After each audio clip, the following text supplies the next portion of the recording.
Assalamualaikum warahmatullahi wabarakatuh. Saya Bagus Adi Kuncoro dari kelas reguler C. Di sini saya akan menyampaikan tugas kelompok profesi pendidikan, mata kuliah profesi pendidikan. Dosen pengampu Muhammad Fatur Rahman, MPD, kelas PJKR reguler C 2019. Nama anggota kelompok yang pertama adalah Rio Octavianus Sihombing. Yang kedua Bagus Adi Kuncoro. Lalu yang ketiga Rangga Haria Saputra, yang keempat Servatius Yudo Pamungkas, kelima Rensius Yan Peri, keenam Muhammad Darus Solihin. Definisi pengembangan profesi guru pendidikan jasmani. Pendidikan jasmani dalam arti yang sebenarnya adalah tidak sama dengan pendidikan olahraga. Pendidikan jasmani tidak hanya berupa latihan-latihan jasmani saja yang bertujuan memperkuat urat daging, mempertinggi koordinasi, dan menuju kesehatan tubuh. Tetapi pendidikan jasmani juga bertujuan untuk pembentukan watak menurut Ahmad dan Ubayahti 2001. Ketika proses pembelajaran berlangsung, guru dan peserta didik merupakan duit tunggal yang tidak dapat dipisahkan dan sudah menjadi tanggung jawab seorang pendidik untuk menjadi manusia dewasa yang cakap dan berguna. Peran guru tentu sangat diperlukan karena sebagai figur manusia yang menepati posisi dan memegang peranan penting dalam pendidikan. Sedangkan peserta didik adalah salah satu komponen yang sangat penting dalam suatu pembelajaran untuk mencapai suatu tujuan pendidikan. Guru pendidikan jasmani, olahraga, dan kesehatan tentu sangat memerlukan suatu strategi dan keterampilan pembelajaran agar proses belajar mengajar yang berlangsung dapat terlaksana dengan baik.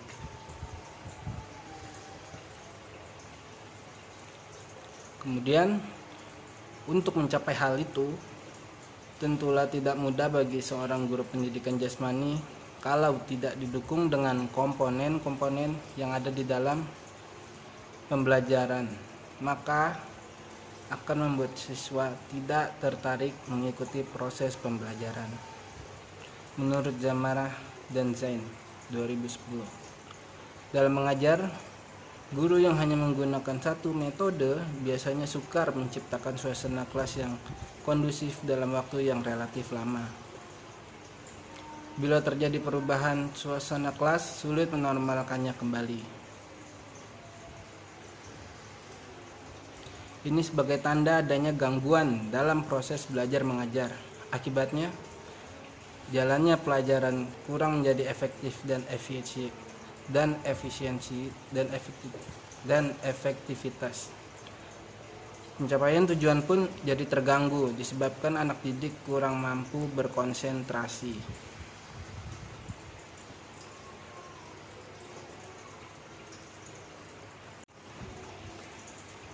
Kompetensi guru pendidikan jasmani di masa yang akan datang. Kompetensi atau kemampuan mengajar seorang guru menurut Hustarda tahun 2009 pada halaman 112 sampai 113. Ia menyatakan bahwa kompetensi yang harus dimiliki oleh seorang guru pendidikan jasmani adalah kompetensi pribadi. Kompetensi pribadi seorang guru terkait dengan apa yang menjadi kebiasaan dan kesadaran dalam hidupnya.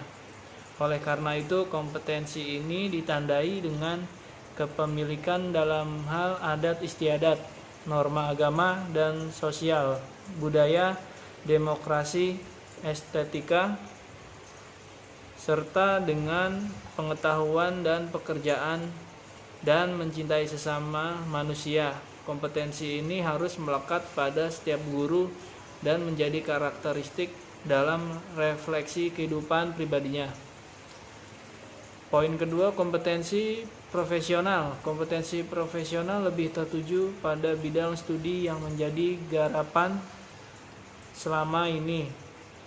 Bagi guru pendidikan jasmani, kemampuan dalam bidang ini harus menjadi satu kesatuan yang tercurahkan dalam proses belajar mengajar.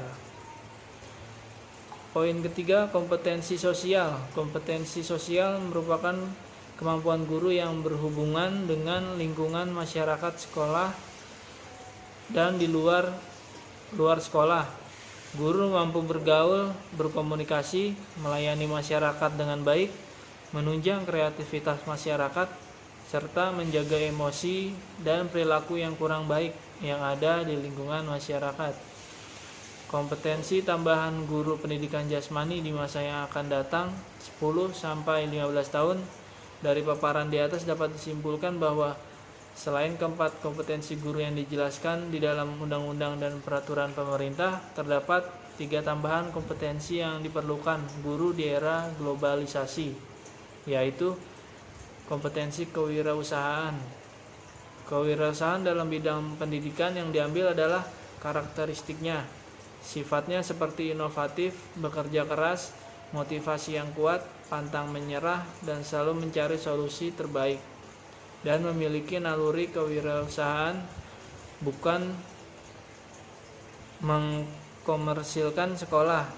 Semua karakteristik tersebut bermanfaat bagi kepala sekolah dalam mengembangkan sekolahnya, mencapai keberhasilan sekolah yang dipimpinnya, melaksanakan tugas pokok dan fungsi sebagai pemimpin, menghadapi kendala-kendala di sekolah, dan mengelola kegiatan sekolah sebagai sumber belajar siswa.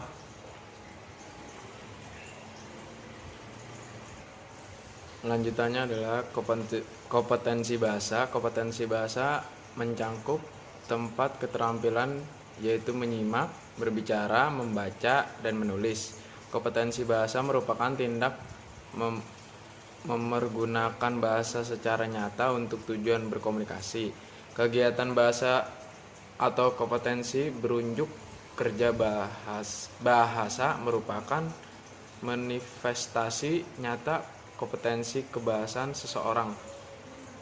Tinggi rendahnya kompetensi kebahasaan seseorang pada umumnya tercermin dalam kemampuan berbahasanya. Berbagai aspek kebahasaan umumnya tercermin dalam kemampuan berbahasanya. Dan fungsi komunikasi, pemahaman, dan penggunaan bahasa haruslah terintegrasi dalam tes kompetensi bahasa. Artinya, melalui tes kebahasaan akan diukur pengetahuan kebahasaan seseorang, tetapi ia harus terintegrasi dalam bentuk pemahaman dan penggunaan bahasa secara wajar dan kontekstual. Selanjutnya, kompetensi teknologi dan informasi. Seiring dengan kemajuan teknologi informasi dan komunikasi atau TIK, suka atau tidak, guru dituntut untuk menguasai dan memanfaatkan TIK dalam membelajarkan peserta didiknya. Tingkat penguasaan TIK ini hendaknya dilakukan secara bertahap dan berkelanjutan, baik melalui usaha sendiri atau otodidak maupun melalui pelatihan yang diselenggarakan institusi lain yang berkompeten di bidang TIK untuk mendidik pembelajaran.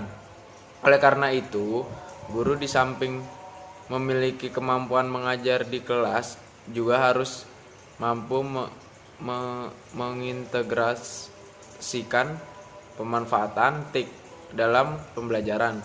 Guru yang melakukan pengintegrasian TIK di dalam kegiatan pembelajaran untuk memanfaatkan TIK sebagai sarana riset dan pengembangan profesional. Perbandingan kompetensi esensial dan tambahan guru. Kompetensi esensial menurut Nadiem Makarim meminta guru untuk fokus pada materi esensial selama pandemi COVID-19. Pemerintah memperbolehkan guru untuk menyederhanakan kurikulum secara mandiri. Guru juga masih bisa mengacu pada kurikulum nasional 2013. Sedangkan kompetensi tambahan guru menurut Profesor Dr. Arif Rahman, MPD, kemampuan berinovasi, memanfaatkan bermacam digital tools, menyelenggarakan kelas online, penerapan kurikulum yang memperkuat model multidisiplin dan kolaboratif dalam belajar mengajar. Kesimpulan, guru harus memiliki kompetensi yang dimiliki pemerintah. Selain itu, guru juga harus memiliki kompetensi digital. Jadi, dapatkan kompetensi ini harus dijalankan. Namun, hal yang perlu di tengah kecanggihan digital ini perlu guru langsung tidak tergeser. Guru tetap bekerja sebagai motivator, fasilitator, dan dinamisator. Guru tetap berada di kelas saat tatap muka sedang berlangsung. Guru tetap berharga menghadirinya untuk menyaksikan setiap kegiatan siswanya.